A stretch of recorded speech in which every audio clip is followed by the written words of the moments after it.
2024-এ আপনারা দেখেছেন সেই বৈষম্য নিরসন করার জন্য এদেশের তরুণ সমাজ আন্দোলন করেছে। দুঃখজনক এবং দুর্ভাগ্য যে মুক্তিযুদ্ধের দাবিদার যে দলটি এতদিন ধরে তারা করে আসছিল, তারা কিন্তু মুক্তিযুদ্ধ বিরোধী কর্মকাণ্ড করেছে এবং সেটি সর্বশেষ গণহত্যার মধ্যে দিয়েও প্রমাণিত যে তারা মুখে মুক্তিযুদ্ধের কথা বললেও অন্তরে মুক্তিযুদ্ধের চেতনা এবং আদর্শ বিরোধী তাদের কর্মকাণ্ড ছিল।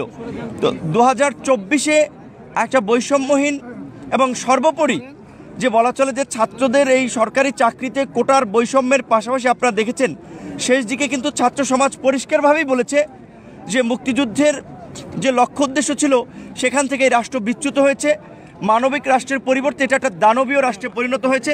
কাজে এই ফ্যাসিবাদী কাঠামোর বিলোপ এবং নতুন রাজনৈতিক বন্দোবস্ত এই এক দফা দাবিতে আপনারা সকলে ঐক্যবদ্ধ হন।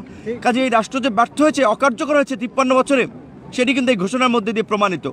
আজকের দিনে আমাদের প্রত্যাশা থাকবে যেভাবে আমরা 5ই অগস্টের পূর্বে ফ্যাসিবাদের পতনে এবং নতুন রাষ্ট্র বিনির্মাণে ঐক্যবদ্ধ হয়েছিলাম, এই অন্তর্বর্তীকালীন সরকারের মাধ্যমে রাষ্ট্র সংস্কার এবং জন আকাঙ্ক্ষার রাষ্ট্র বিনির্মাণে যেন আমরা ঐক্যবদ্ধ থাকি। বিশেষ করে যেই তরুণ প্রজন্ম ফ্যাসিবাদের বিরুদ্ধে রাজপথে লড়াই সংগ্রাম করেছিল, তাদেরকে মনে রাখতে হবে 53 বছরে আমাদের যে রাজনৈতিক ইতিহাস সেটি কিন্তু খুব সুখকর নয়।